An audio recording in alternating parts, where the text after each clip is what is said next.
Hello everyone, welcome back to Kirklees Guitar School. So today we're going to have a look at the mighty Albatross by Peter Green / Fleetwood Mac. So this is a great piece to teach you patience and timing for your lead guitar, and the legato in it is absolutely superb, so I think it's worth everybody looking at. If you head to the first link in the description, you can download a tab that I've written out for this completely for free. Don't want anything from you. Go to the Facebook group, you can see in the files tab, download it, and it'd be good for you to follow it along with us with a pencil. So let's get into today's class. So this is what we are up against first. So we are in the A section. The A in the box doesn't mean an A chord, it means the A section. So this is the first part of the song. Now it's good to know this bit because we are going to be coming back here later on. Now I'm using the Les Paul with a mix of both pickups. A little bit of crunch used more as a thickener than distortion. So I'm going to start with the second fret of the A string, which is a B note, and then I'm going to go to this little A chord, this little A dyad. So I'm barring the 5th frets of the B and the high E strings, and then I'm using my middle finger to strike the 6th fret, and I'm just going to strike those 3 strings, and then move everything down with my index finger. I'm going to cover the 4th fret of the G, B, and high E strings.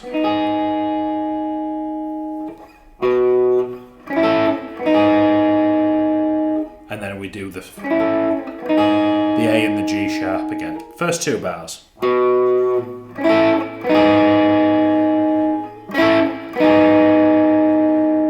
Moving into bar 3, we do exactly the same.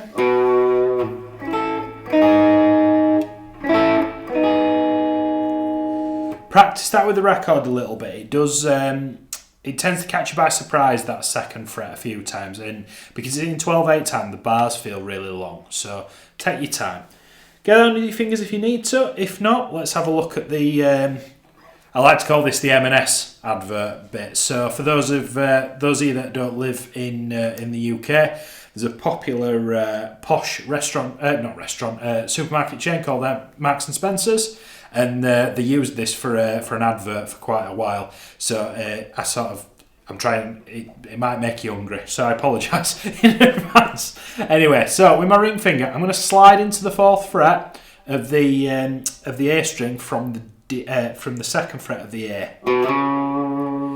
I'm then going to play the 2nd fret of the D string with a downstroke. I'm then going to go back to the 4th fret of the A. Now notice how I'm hanging on that 2 for a little bit longer than I normally would.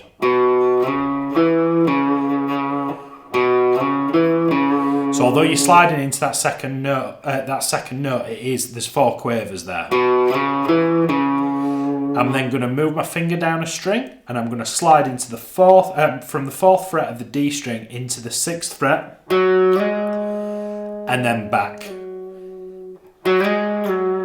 So slide from 4 to 6 and then back all in one fell swoop. And as soon as you pick that 4, you're not hanging about on that one, you want to slide as soon as.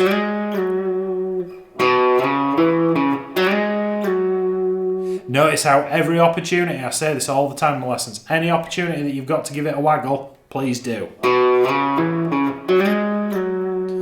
I'm then going to skip my ring finger up to the A string and play that 4th fret twice of the A, and then move it back down and shimmy between the 4th, 6th, and then back to the 4th fret of the D string.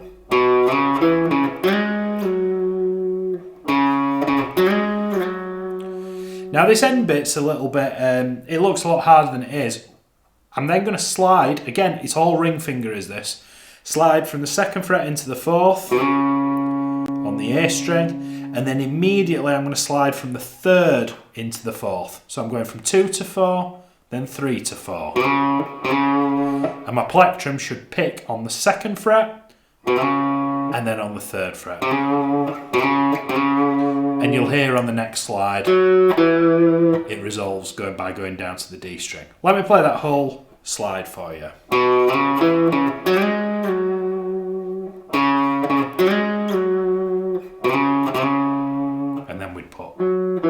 On the next slide, which we'll get into in a second.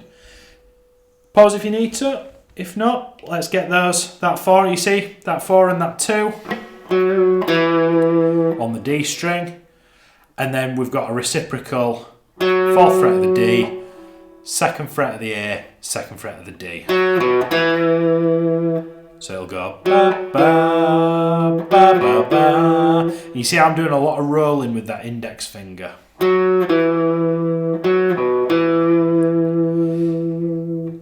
So then you see this fella over here, this 2 all the way over here. Now that's the start of the... It goes back to that. But can you see this 2 in brackets over here? We don't need to play that for a second time. That's called a tied note. When you play this 2nd fret, you're going to hold on to the note so much so that it spills over into the next bar.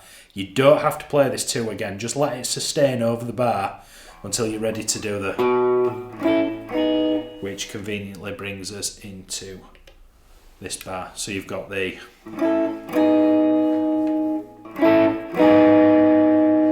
Now what's different in this slide is, rather than just going... Peter actually hits that twice. But those 2s are quite close together.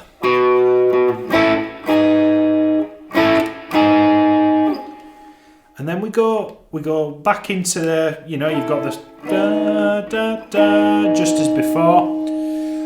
Now we've got that lick again, the M&S lick. But can you see how we've done the 2 to 4, 2, 4, slide. I'm now here. There. I'm now here. Over here is different, isn't it? Now what I'm going to do is, I'm already here on that 4th fret ready, because I've just slid backwards and forwards there. I'm now going to slide back into that 6, and then play 4 and 6 underneath it. Now those are both picked notes.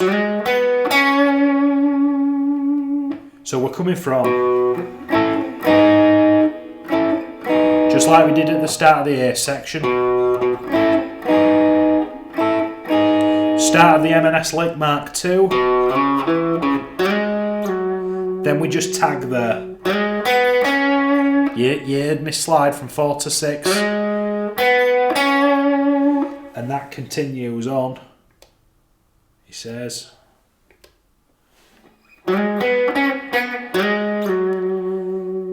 Can you see how it comes back on itself? Now I'm working, the PDF that's that you can download for free, I'm working on each line of the side of A4, so that's why I worked. Some of the licks sort of spill between the slides.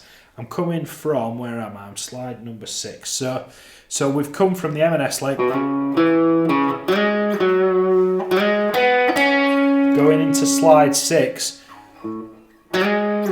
sliding from 4 into 6 and then back again. Then we've got slide from 2 to 4, 2nd fret, 4th fret on the D, and as soon as you hit that 4th fret of the D, we're sliding into the 6th fret.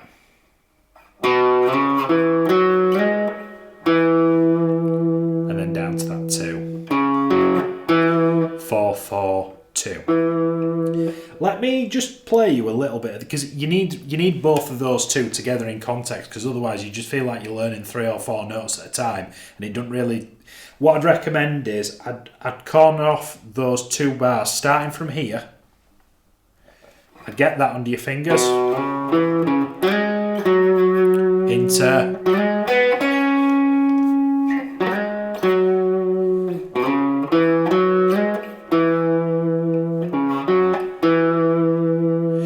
awfully similar to the first one, but there are a couple of little differences, and it's really important that you get them right for it to sound right, okay? Right, there's quite a lot there. I couldn't really pause because it was all part of one bigger sort of chunk of music, so use the chapters feature underneath if you need me to go over that again. If not, let's go on to the next bit. Now, this bit looks a lot harder than it is, and people kind of demonise it a little bit, and they don't have to. There's 3 very clear sections in Albatross. There's that bit. There's the bit that we're going to look at, which, notice how in the box, there's a box that says B. There's a capital B. This is the B section of the song, and then we're going to have a C section. The B section is the... which we'll get to, and then the C section is like a mixture of the 2. It goes back into, but there's a little variation. We'll get there. But there's three main parts to the song. So if you need to go back and work on just that A section, by all means, please do. We'll still be here when you're ready for us. For those of you that are ready, now this is two guitars laid on top of each other. At the end of the lesson, I will teach the reciprocal part to this, and I'm hoping to have a playthrough of this up in a couple of weeks. As that's done, I'll put a card up so that you can check it out. But there's two guitars playing this note and they're harmonising with each other.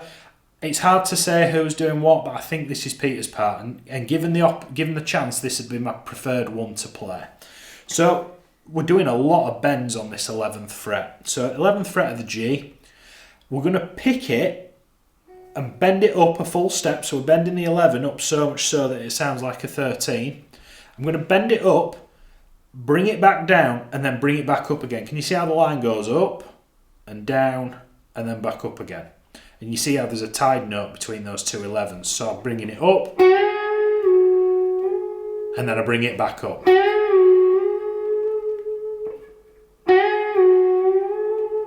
Yeah, very vocal-like is what we're going for.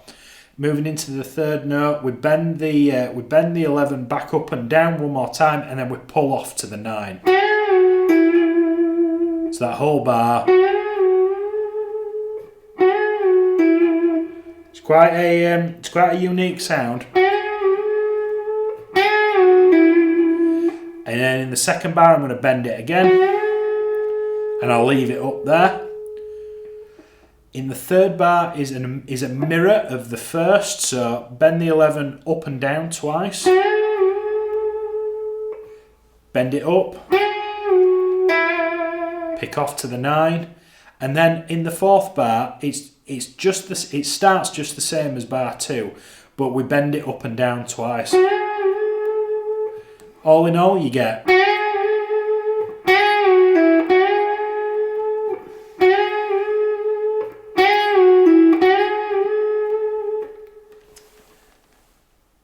Moving into the next bit, you bend it up and bring it back down, but you've got a full bar to do this, so really take your time.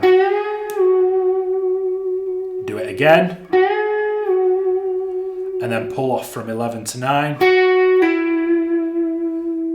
11, you move up to the D string, roll down, pull off to the 9, and then can you see how it's tied? It's tied over here, so that you just hang on to that note.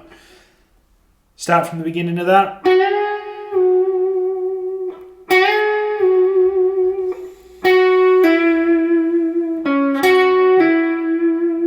It's quite hard when you've got very minimal frets left on your guitar. Someone told me off for not bending properly the other day, and I'm blaming my frets. That's my excuse. So let me play all 8 for you.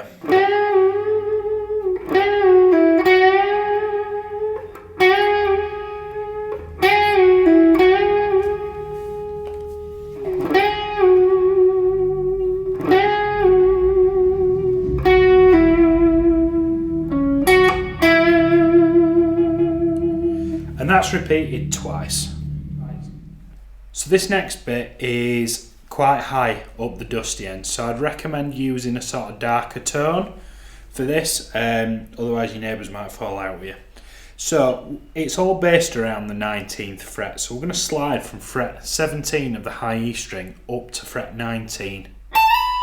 And once we're there, can you see the little wiggle? We're going to do some vibrato. We're then going to move it up 2 frets again to 21 and slide it back. Hey! And then we move up to the B string and slide from 19 to 21 again. Now, I'm using my ring finger, but I don't think it's just getting up there, I think, to be honest. Whichever fingers you decide to use. I probably wouldn't use the index or the pinky. I'm using my ring finger and maybe sometimes my middle finger for that. Moving into the third bar, we're going to repeat the lick. But as we move into the next bar, we slide from 19 into that 21st fret. And then can you see immediately we go to the high E string and sort of come back as a 4th element. Now what I mean by 4th element, can you see in the first 2 bars there's 3 slides, isn't there? As we enter the third bar, before we go into the next slide, I can see 2.5 slides, the reciprocal 21 for the third slide, and then that 21 down to 19. So you've got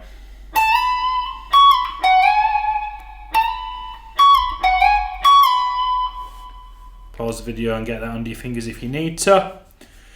We're then going to go to the 16th fret of the high E string, and we're going to do a half step bend and bring it up and bring it back down. So you're bending that 16th fret so much so that it sounds like a 17. And then we go to the 17th fret of the B string and bend that.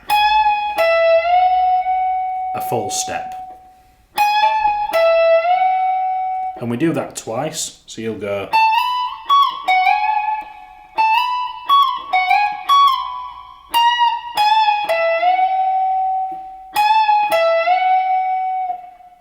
So you repeat. Can you see how we did that little bent 16 up to 17? Do it again. We then bend that 16 just like we have been doing. And we work his way back down. 16, 14, moving into the next slide. He says, where are we? Oh, my mistake. So my ear was taking me from that 16. I lost my bearings now. So I bend the 16, 14th fret, then moving into the next slide, it's 17 on the B string. We're then going to bend the 16th of the B, bring it back down, 14, 12. See, that's where my 12 is.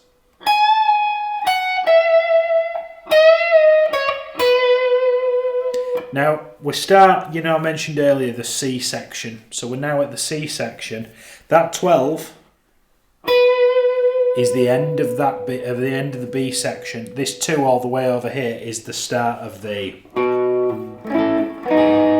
We go back to that again. So refresh any of that if you need to. For that ending's one of those where you just got to keep running through it, running around it. It took me about half an hour to get it, but once I had got it, it becomes quite mechanical. Once you see the patterns in it, it starts to make a lot more sense. So we're going to start the C section with the 2nd fret of the A string. We're then going back to that old chestnut, that little A chord. Bar the 5s, middle finger on the 6th fret, down to that G sharp minor, with 2 of those again.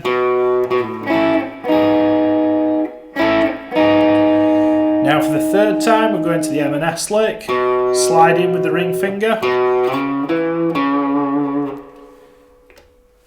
slide from 4 to 6 on the D string, you got just as before. Now here's where it differs. Here it repeats those 2 4s. We're going to slide from 4 into 6. Now this 3rd bar here is really interesting because it does. We slid into that 6 and went to the 2 previously, but then it does like a. Whereas this time, do you remember the lick before? That cool little pentatonic lick. It mixes both of those. So let me play the first 3 bars. So you've got.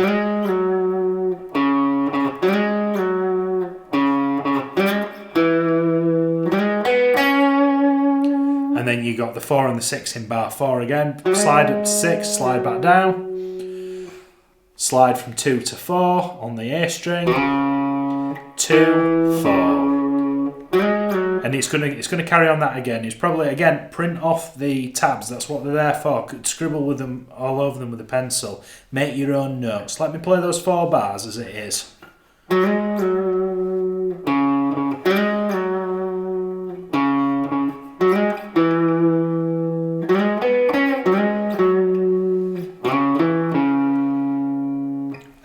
Finish that 4th fret of the D. Again, that little bluesy slide in. And then we're going to finish by sliding from 2 into 4 of the A string, 2nd fret, 4th fret, and then we're going to resolve to that 6th fret there. And it feels quite strange in the room, but with the record and on the playthrough, I hope it helps you. Now let me just try and stitch all that together, those 3 slides. So I'm going from this over here. Yeah, it's all backwards. I'm going from here, so we've got, then we've got,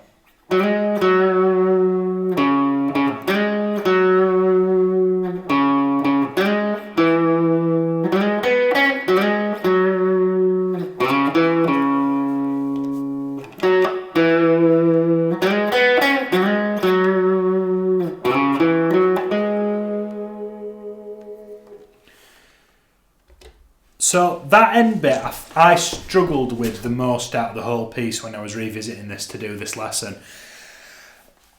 I genuinely think the 2 previous sections, the A and the B section, were premeditated, and that last one was a little bit ambiguous and was meant to be more kind of improvised and kind of off the top of his head, using elements we've already done but improvised, because it sounds like I can hear him thinking. And those are the hardest things to practice and to transcribe, are the things where somebody's improvising in the truest sense of the word, because there's no pattern or tangible thing. It's just the thoughts coming out of his fingers.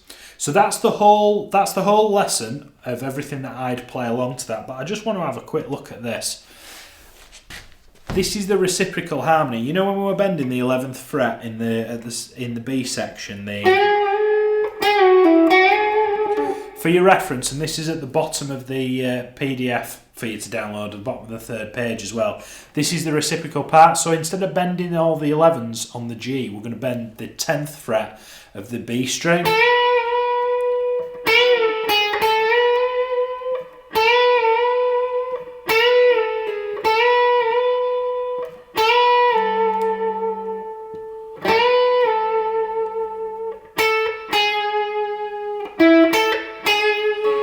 So hopefully you can see that it's not just they're not the first 2 are a tone apart. The two notes on the second time round, it's a semitone apart.